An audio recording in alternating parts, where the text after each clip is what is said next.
have had a bug in your bonnet about Jane since day one, and I am sick of it. Too bad.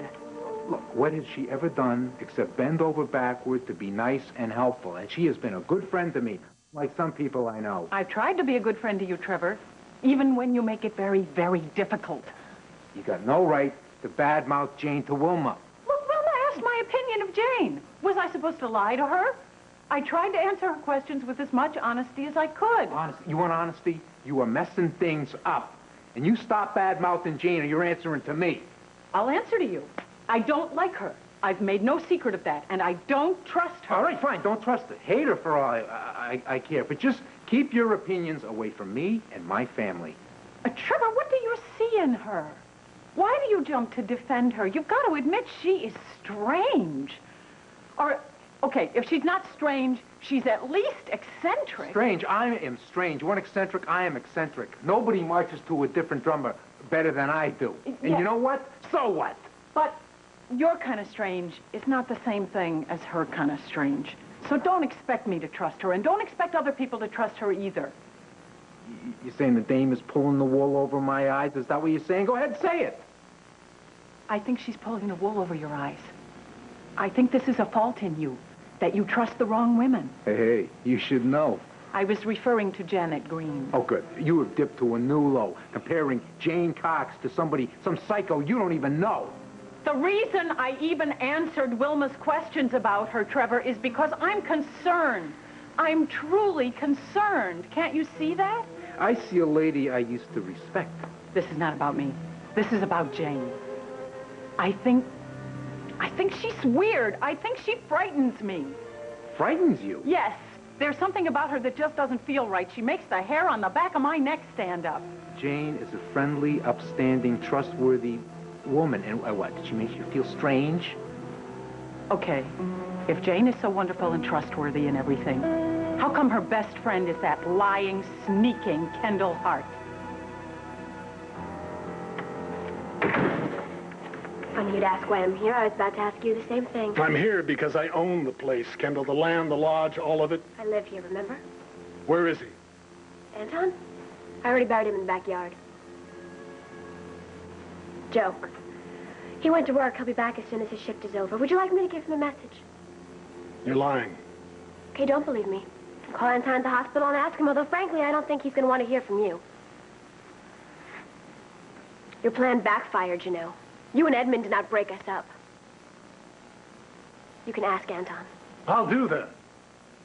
And just so you'll know, that pack of filthy lies you wrote, that book, will never be published. That's what you think. I made sure of it. I'm sorry, Dimitri. We signed an ironclad contract. Mr. Grossman already accepted the book and agreed to a huge advance. We? Us? Maybe you don't know your partner in crime as well as you think you do. Contracts are like marriages, Kendall. Sometimes they're meant to be broken. What did you do to Del? Let's just say I made him an offer he couldn't refuse. You bought him off? He broke one contract to sign another with me. The book is mine now, and I will personally set fire to every copy of it. We'll write it again. Not with Del Henry, you won't. I'll write it myself. Write whatever you want, but mention my name or the name of any member of my family, past or present, and I'll have my lawyers all over you. Libel, slander.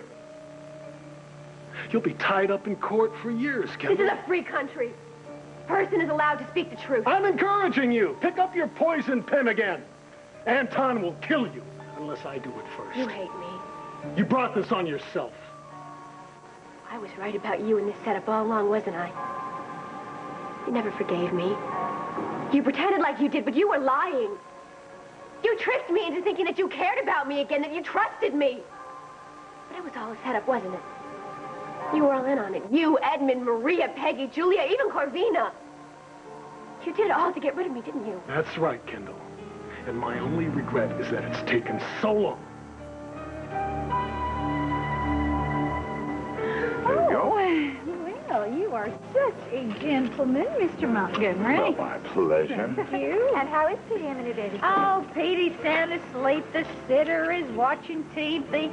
Oh, Muscles, my favorite. Now, Whose great idea was it to order those? Well, I guess I'll have to accept responsibility for that. Oh, yes, it was also Jack's idea to get the bartender to put that tacky parasol in your tacky Harvey Wallbanger. Oh, you are such a sweetheart. There, how's that? This is to misspent youth. Here's to looking up your old address. No. Here's to champagne and roses. Here. Ah, great. I love those things. Well, I can't tell you how it warms my heart to see Erica eating like this. You know, she has done nothing but pick at her food ever since Mona died.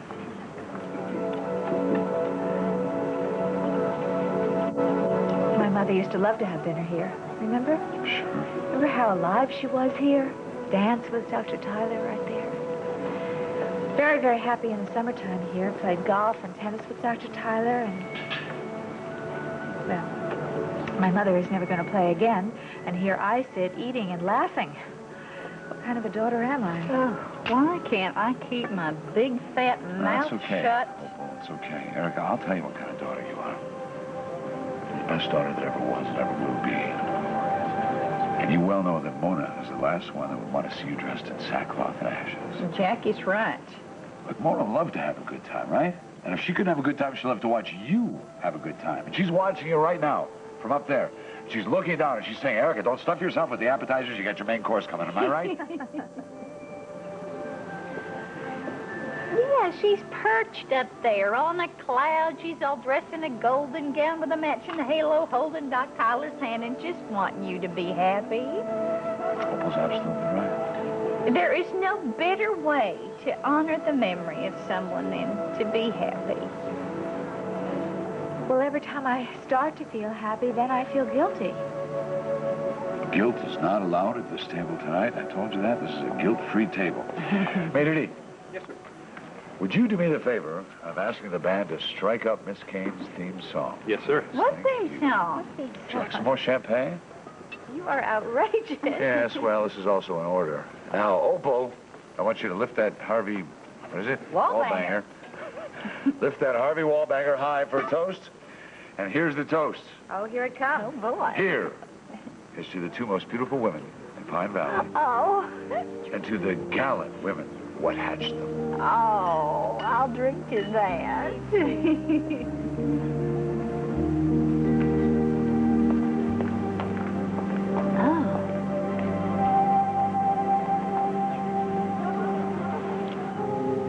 Well, you're obviously a very shrewd judge of character, Wilma. You saw through me from the very beginning. Well, I wasn't born yesterday. No, I can see you've been around. Never mind about me. We were talking about my son-in-law. Now, what is it that you want from him? Oh, not just from Trevor. But from Tim and Amanda and Jamal, if he chooses to stay in this house. From Will everyone. you quit beating around the bush and just get to the point? All right. A family. A family? Well, what's wrong with your own family? Well, I don't really have one. Why not? Well, I mean, I did have one, but... What? What? Are they dead? You see, my little girl, I lost her. And so, when I met Amanda and I saw that sweet face, Your baby died? Of what? It's really too painful to talk about. Don't be silly. Talking about a painful subject just makes it easier to bear. Now, what did she die of? A disease? She just slipped away. What, was it an accident or... I don't know what she died of, okay? She just died. I mean, the doctors, they weren't quite sure. Well, at least she wasn't hit by a truck or injured in some gruesome way, was she? No. Uh-huh. Thank the Lord. She was your only child? What about your husband? What about him? Well, he counts as family. Did you lose him, too? Yes. He died? No. After our daughter passed away, well, he just kind of lost interest. You know, we had problems. You know how men are. He just kind of drifted away. He left you. Yes, he said he wanted someone pretty and young and... Whoa, wait. He wanted what? Someone pretty and young? Well, what did he think you were, chopped liver? He said I was frumpy and ugly, and he called me names. Frumpy? Ugly? Who the hell are we talking about here, Jane? I mean, what kind of bull are you trying to feed me?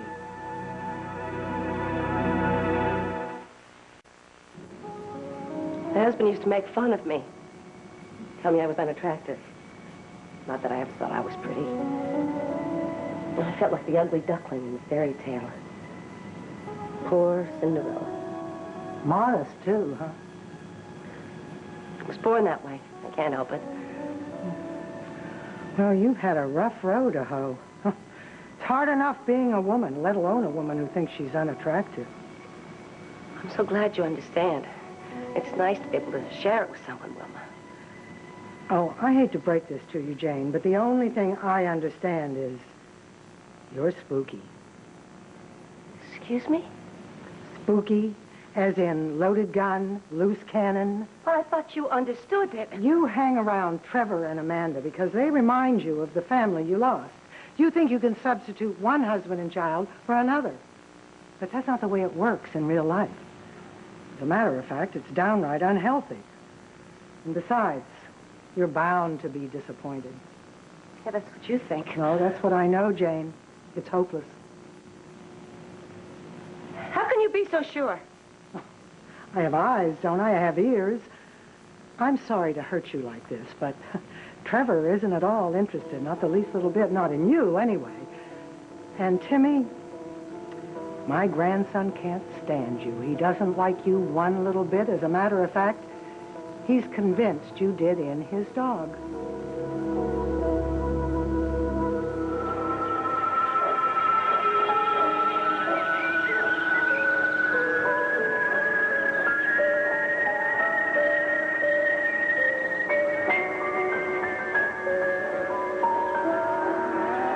Oh, good. Guilt by association. This is great.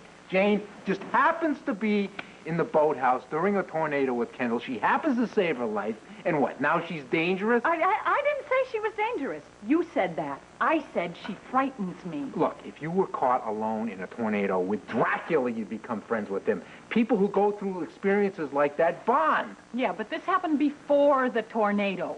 I saw the two of them. They were upstairs together in one of the bedrooms at the Chandler place. They had their heads together like they were going to assassinate somebody. Sure, that's it.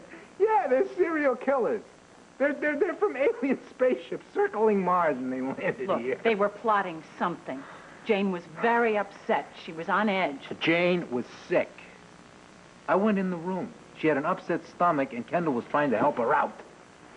That's not what I saw. But even if that's true, even if that is what they were doing there together, that still doesn't explain why Jane would even want the friendship of a nasty little conniver like Kendall. Explain. You want explanations from everyone and everybody, and they don't owe you. Oh, now, wait a minute. squat. And that's not the only time I saw them. The night before Mona Tyler's funeral, at the funeral home, I saw the two of them in the parking lot. And they had something going on there, too. Yeah. Jane was being a nice, normal, helpful self. Kendall crashed that affair, if you remember. Erica was throwing a fit. There would have been bloodshed if she hadn't dragged her out of there. Mm-hmm. They're two of a kind. Yeah, maybe you're full of bull, huh? Jane has a big heart. She always roots for the underdog. Huh, tell that to Harold. People. I'm talking about people. Hell, she even became friends with Janet from another planet. No wonder she hooks on to some loser like Kendall. Trevor, this is what troubles me about her. So what? So maybe she can't read characters the way you do. Maybe she can't read body language the way you can. She hasn't spent her whole life ripping people off from everything they've got the way you have. Well, that's a cheap shot even for you. Hey, it ain't Sunday school, kid. Get used to it. Back off. Trevor, I'm sorry. I can't. Why? Why, because I'm dating her? Hey, you gave me the brush off. You don't want to be with me. Or do you? What, are you jealous?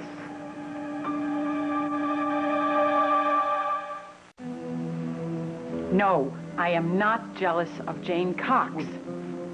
Then what is it then?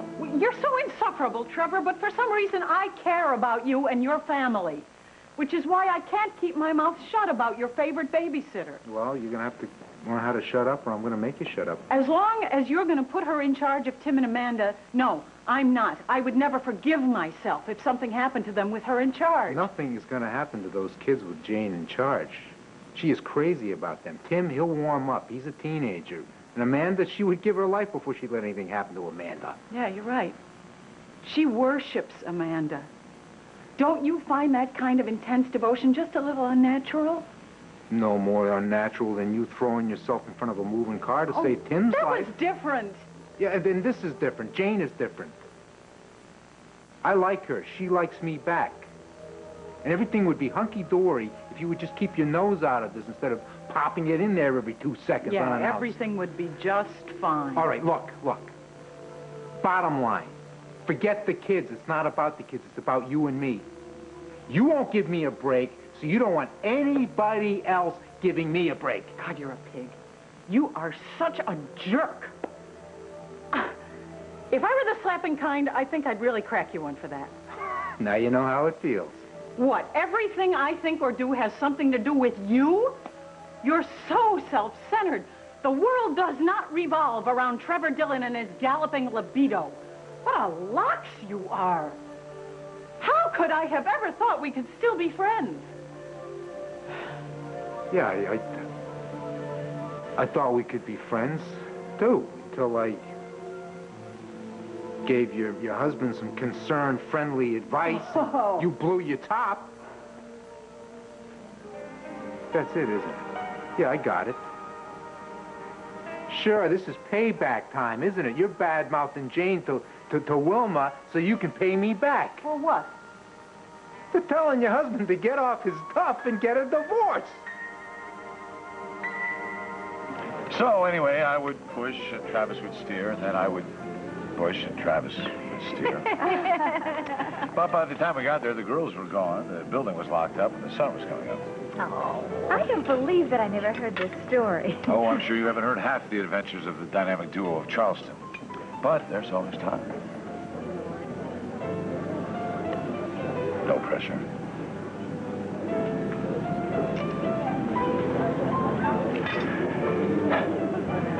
Opal, how was your dinner? Lip-smacking superb. How about some more wine?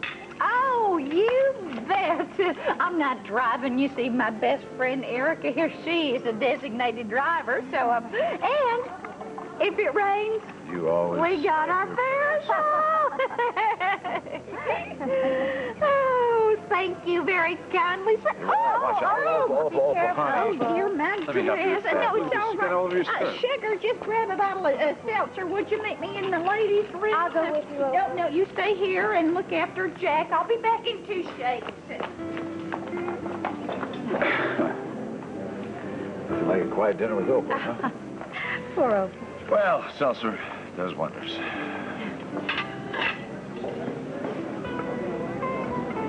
What are you smiling at? Oh, nothing. Can't fool me. Well, that goes double. What? Now, what do you mean by that? Me fool you? Not at all. I know what your little game plan is, Erica. I just want to let you know it's not gonna fly. You faked everything? Kindness, trust? You said you cared about me. I did care once. I gave you the benefit of the doubt over and over again, remember? Dimitri, we can work. But you lied every time you opened your mouth. You fed lies to me, to Erica. You lived on lies. Everything good you saw, you destroyed. You said you understood. I understood that you accused me of rape. You left your little sister alone with a child molester. I mean, your sick games traumatized the child, cost me my marriage, and almost cost If I me my broke up life. your marriage, Derek, I did you a favor. The woman is a shrew. We're all better off without her. That's enough. She's a witch. Not another word I'll against say anything Erica. about her, I please. You'll shut up or you'll be sorry. There you go, defending her again. After what she did to you, you should thank me for getting rid of her. You are the one who's sick if you think she is worth fighting for. She's your mother. He never acted like it, not once. The only thing that Erica ever shared with me was anger. She blamed me for things that weren't even my fault. You tortured her. I tried to make her love me. She would have showed me 1/10 of the love that she shows Bianca, I would have been happy. You spit on her love. She hated me. You saw her. She made my life miserable. She deserves every rotten thing that ever happens to her. Kendall, shut up. I hope she falls flat on her face bodily, and she will too, you know. Because sooner or later, somebody is going to be brave enough, and they are going to stand up, and they're going to shout it out loud. The Empress is naked. She's wearing no clothing. You know something? You're not even human. Because I'm not in awe of Erica Kane. A woman so selfish. Where was she when her own mother died? She was off on a luxurious vacation while Mona was alone in a dark and empty house. And that's how Erica deserves to end up, empty and alone. I said shut up. I'm glad she knows what it feels like not to have a mother. You despicable little witch. I heard she threw herself on Mona's coffin. It's too bad they didn't bury her in it. I hope that she is miserable and rotten for the rest of her I said story. shut up! Ah! Shut up!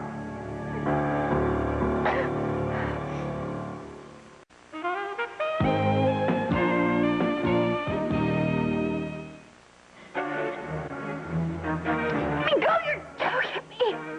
It would be so easy to break your neck.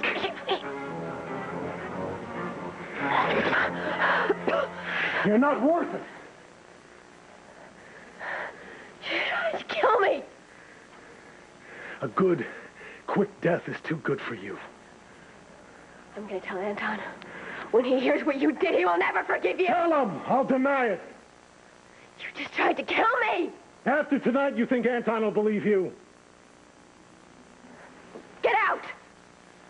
Not before. I warn you for the very last time. Unless you want me to finish what I started, you'll leave Erica alone. That's the threat. Yes! If you do, or say one more thing to hurt Erica, you're going to regret it the rest of your life. Goodbye, Dimitri. I want to make absolutely sure there's no misunderstanding between us. I will not tolerate Erica being hurt again. Ever.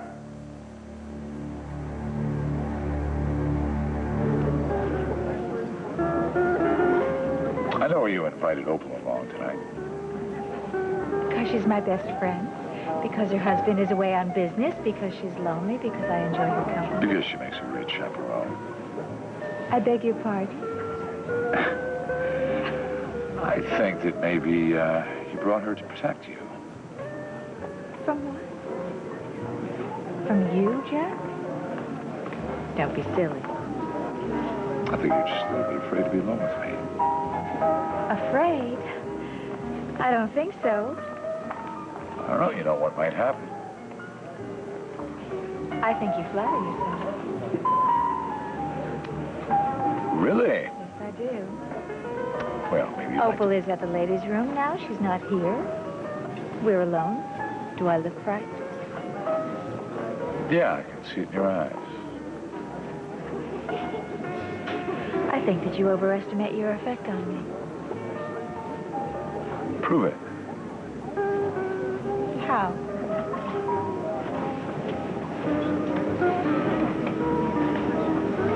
Come dance with me.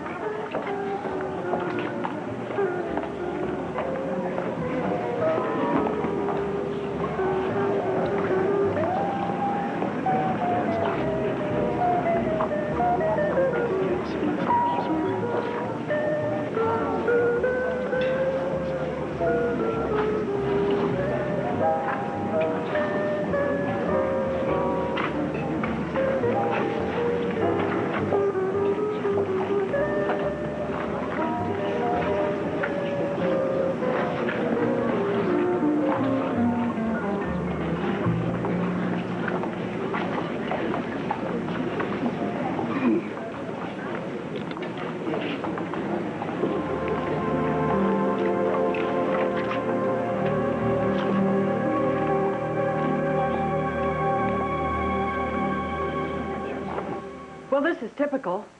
You come in here swinging, and I swing back, and you yell foul. You're ticked because of Jack. You're taking it out on an innocent woman. Yes, I am still ticked about Jack. I told you to mind your own business, and you should have. but you poked your nose in. But I never set out to pay you back.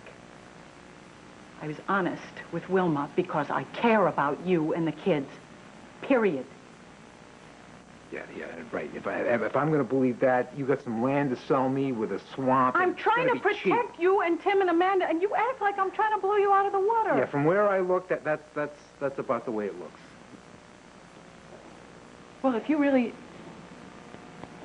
think that of me, I guess we never were friends at all. I guess not. So it's come to this. Yeah, I guess it has. Thanks to you. Hey, I wanted to be friends. I wanted to be more than that, remember? But you brushed me off. You weren't interested. So if you'll excuse me, Laurel, I'm going to move on to somebody who is interested.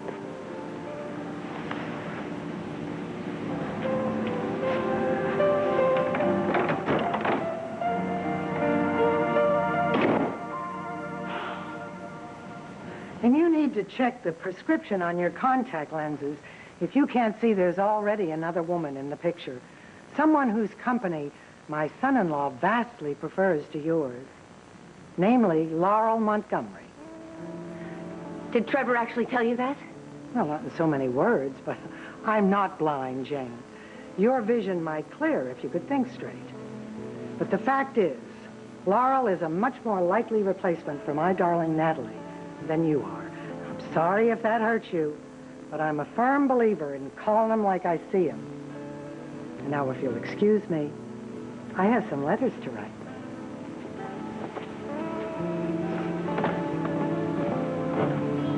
You nasty old hag. You don't know what you're talking about. But you'll get yours. One of these days.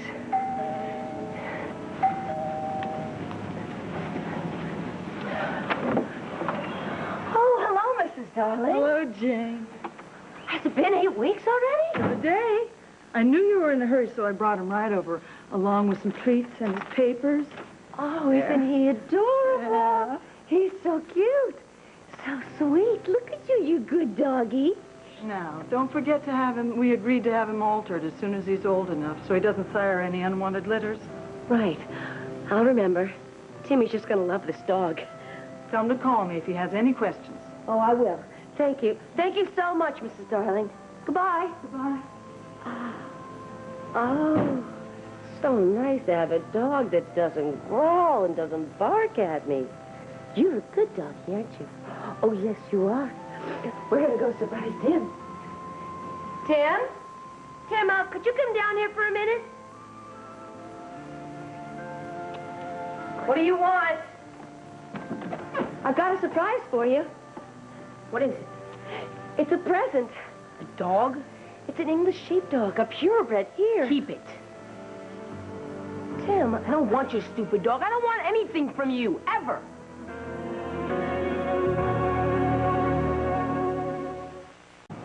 But he's so sweet. Get him away from me. He's only 8 weeks old. I don't care. Oh, come on, he's a purebred. He's smart and friendly. Come on, Tim, what's wrong? They're trying to find me off.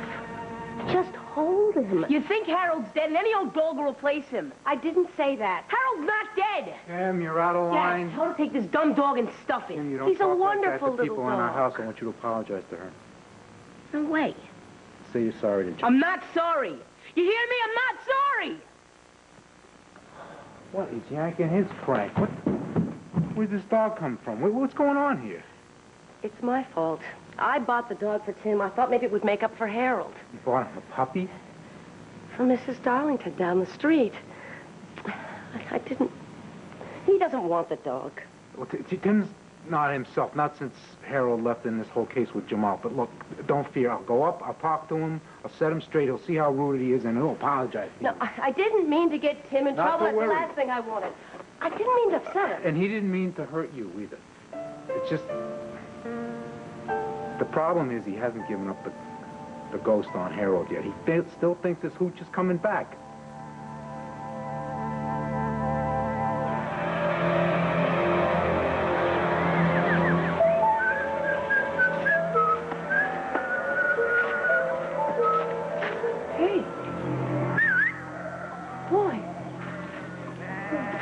What's wrong, boy?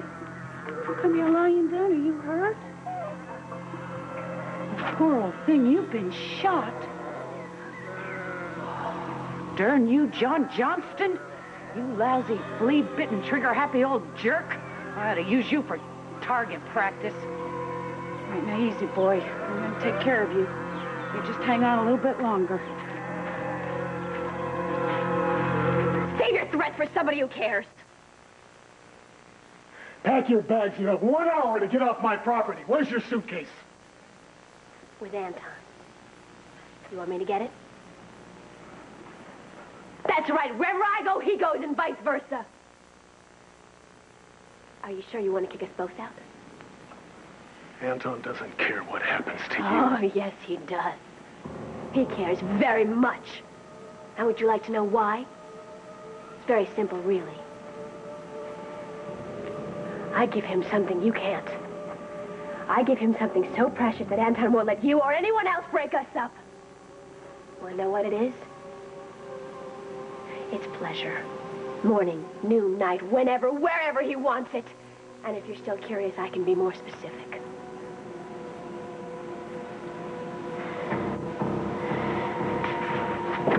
Come here.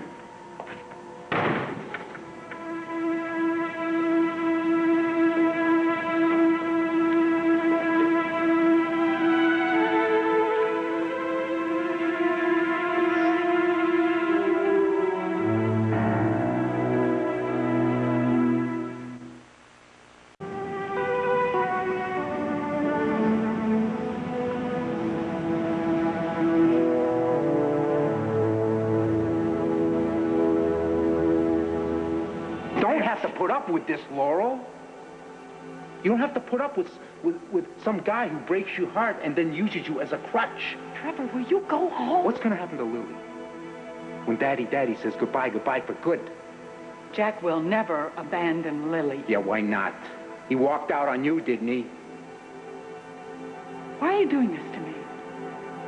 Because it kills me to see you hold out hope for some jerk who doesn't love you half as much as I do.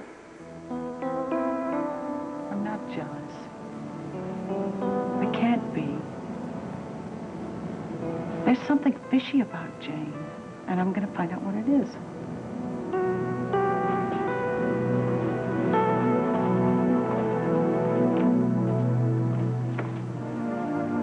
Isn't he the most adorable dog you ever saw in your whole life? Yeah, he's okay. Okay. Yeah, okay. Come on, look at these big fat ears. And look, I think he must have come see you. And the big brown eyes and his wet nose. Come on, go to Trevor. Here, scratch him behind the ears. Isn't he irresistible? Yo, Hooch. Yeah. Do you think Tim might warm up to him? I think we better not push it. I'm going to give him back to you, otherwise I'm going to get attached to him. Well, I already am attached. Well, maybe you should keep him then. I can't. You know Mrs. Fargate's rules. No pets. And no men. But that's true. But, you know, Mrs. Darling said that she had another buyer for him if it didn't work out. Well, there you go. Problem solved. But I don't want to say goodbye to him. No, that's because you have a big heart. And even though Tim didn't appreciate it, I really appreciate what you tried to do here. You do? You're the greatest. Thanks. You can scratch behind my ears anytime.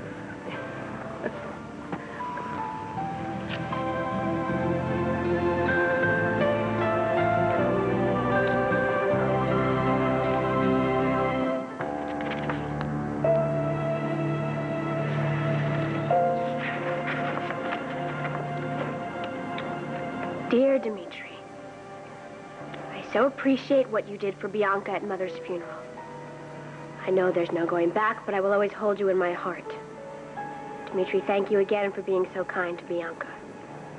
If I can ever return the favor, please do not hesitate to ask. Love, Erica.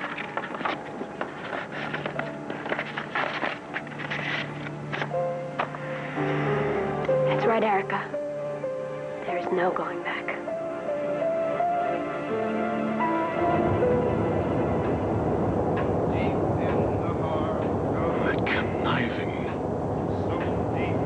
should have strangled her while I had the chance. I've got you under my skin. Oh, boy, that Jackson, he sure knows how to tell a story, doesn't he? He can make me laugh. And he's not too shabby in the looks department, either. No, he's very handsome. Looks to me like the two of you had a pretty good time together tonight. Well, I had a lovely evening. But? No buts. I adore Jack, and dinner was wonderful. But you couldn't stop thinking about that letter. What letter? Oh, ha. The letter you wrote Dimitri. Well, that was a wasted effort. Well, don't be so sure. Hey, slow down a little bit, honey, would you? If there's a message on your answering machine, it'll keep. I'm not speeding. Anyhow, I'm not expecting a message on my answering machine. Dimitri divorced me, in case you have forgotten, Opal, and he said it was final, and he's made it perfectly clear he wants nothing more to do with me. No, miracles can happen, you know. I mean, he could have a change of heart come running right back to you. Sure he could, Opal. And pigs fly, too. I won't hold my breath. Erica, that was a stop sign. Erica, look out!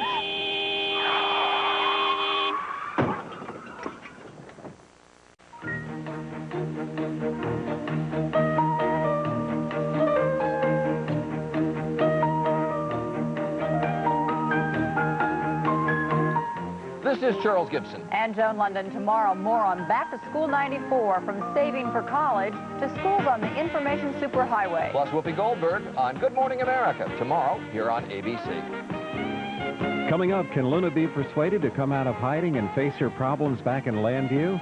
Don't miss One Life to Live next.